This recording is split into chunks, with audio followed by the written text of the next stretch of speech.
Состојбата во здравството е катастрофална и нечовечна. Владата на ВМРО-ДПМНЕ, Министерот за здравство и директорот на Фондот за здравство ги оставија пациентите со рак на бели дробови без терапија.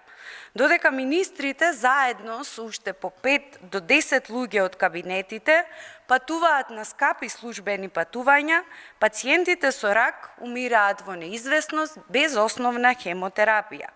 На клиниката за онкологија нема лекови за пациентите со рак на бели дробови, ниту класична хемотерапија, ниту неопходна биолошка терапија, како што е лекот ерлотинип, кој е недостапен на клиниката од средината на мај. Скоро месец и половина пациентите се оставени без лек. Ова не е бирократски пропуст, ова е загрозување на човечки животи поради неспособност на актуелната власт и директорот на Фондот за здравство.